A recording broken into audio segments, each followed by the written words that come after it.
नमस्कार दोस्तों, स्वागत है आप सभी का हमारे YouTube चैनल पे जिसका नाम है RG स्टडी IQ। तो आप सब हमारे चैनल से जुड़ें और हमारे चैनल को सब्सक्राइब करें और बेल आइकन भी दबा लें ताकि आपको हमारे चैनल का नोटिफिकेशन मिलते रहे।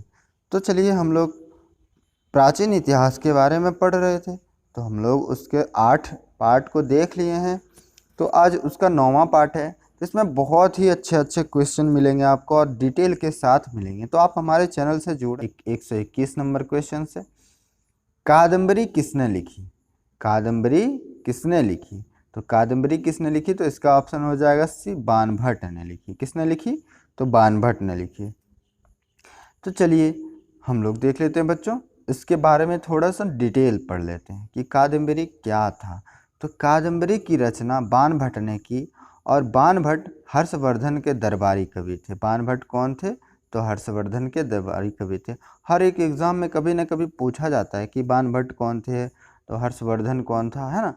तो चलिए, इसके अलावा हर्षचरित्र की रचना किसने की है? तो बाणभट्ट ने की। हर्षचरित्र की भी रचना किसने की है? तो बाणभट्ट ने की है।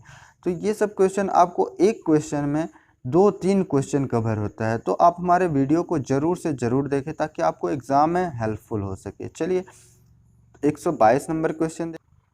हर्षवर्धन का दूसरा नाम क्या था? तो शिलादित्य था। क्या था? शिलादित्य। तो शिलादित्य के बारे में हम लोग थोड़ा पढ़।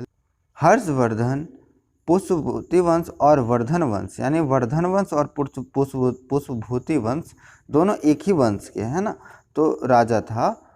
और उसने 606 ईस्वी से 647 ईस्वी तक राज किया। इसका दूसरा नाम शिलादित्य था। क्या है इसका दूसरा नाम?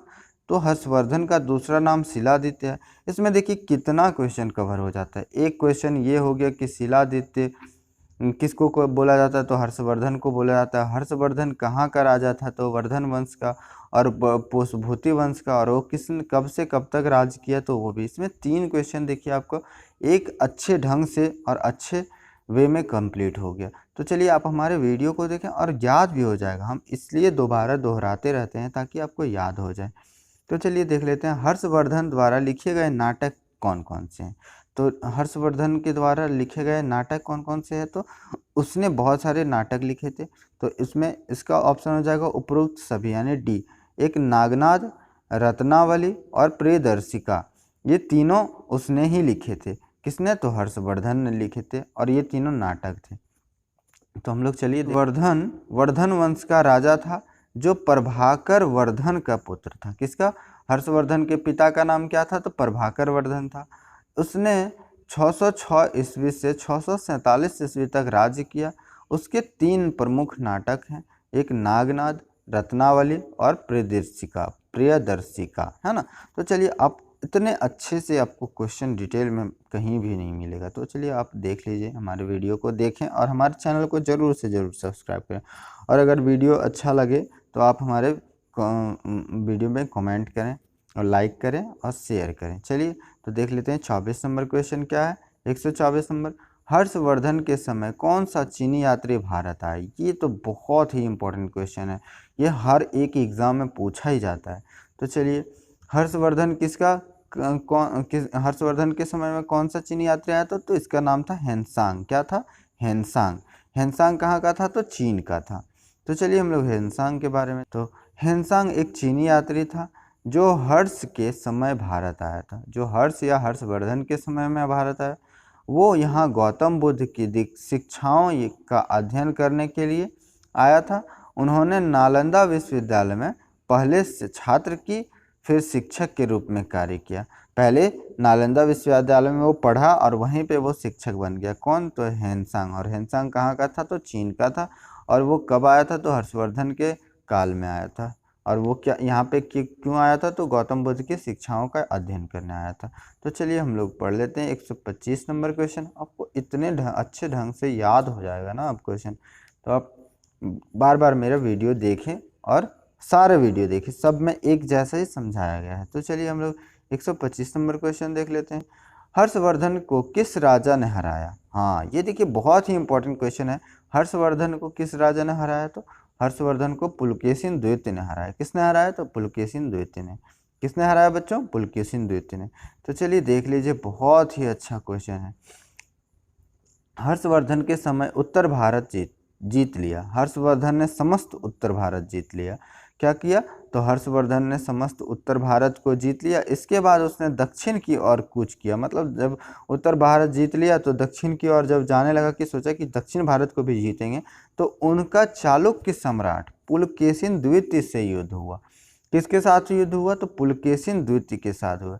ये युद्ध हुआ, किंतु हर्ष इस युद्ध में पराजित हो गया और इसमें हर्षवर्धन क्या हुआ? हार गया और उसकी इस हाथी सेना का बहुत नुकसान हो गया, है ना। हाथी सेना का बहुत ज़्यादा नुकसान हो गया और हर्षवर्धन हार गया यहाँ पे। और हर्षवर्धन को किसने हराया? तो पुलकेशिन। और जब ये कहाँ पे जा रहा था? तो दक्षिण की ओर जब जा रहा था जीतने, तब इसको हरा दिया। किसने? तो पुलकेशिन द्वितीय ने। किसको? तो हर्षवर्धन को। तो हर्षवर्धन ने उत्तर भारत तो जीत लिया, लेकिन दक्षिण भारत में वो जाके हार गया। तो ये इतना अच्छे से क्वेश्चन आपको बढ़िया से ढंग से समझाया जाएगा। चलिए हम लोग देख लेते हैं 126 नंबर क्वेश्चन बच्चों। 126 नंबर क्वेश्चन क्या बोलता है? हर्षवर्धन के समय चीन का सम्राट कौन था? देखिए, हर्षवर्धन के समय में चीन का सम्राट कौन था? तो इसका ऑप्शन हो जाएगा ए, तेंजोंग। क्या कौन था? तो तेंजोंग था। कौन था? तेंजोंग था। तो चलिए, आपको इतने अच्छे से याद हो जाएगा। अब रिपीट करते हैं बार बार, इसलिए किताब की आपको एक बार देखे तो याद हो जाए। हर्षवर्धन के समय चीन का सम्राट तेंजोंग था। हर्षवर्धन 641 ईस्वी में तेंजोंग के दरबार में एक दूत भेजा था, है ना। क्या भेजा था? तो हर्षवर्धन ने 641 ईस्वी में तेंजोंग के दरबार में एक दूत भेजा था। तो चलिए, इसी से पता चलता है कि उस समय चीन का सम्राट कौन था? तो तेंजोंग था। तो चलिए हम लोग देख लेते हैं 127 नंबर लेते हैं बच्चों। हर्षवर्धन के समय कन्नौज सभा किस मत के प्रचार के लिए हुई थी?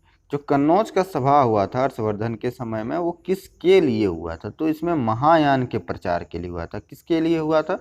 तो ऑप्शन नंबर ए, महायान के प्रचार के लिए हुआ था। हर्षवर्धन बौद्ध धर्म का महायान मतानुयायी था। मतलब महायान का और बौद्ध धर्म का अनुयायी था। हर्षवर्धन के समय 643 ईस्वी में कन्नौज में सभा हुई थी, जिसके उद्देश्य महायान का प्रचार करना था।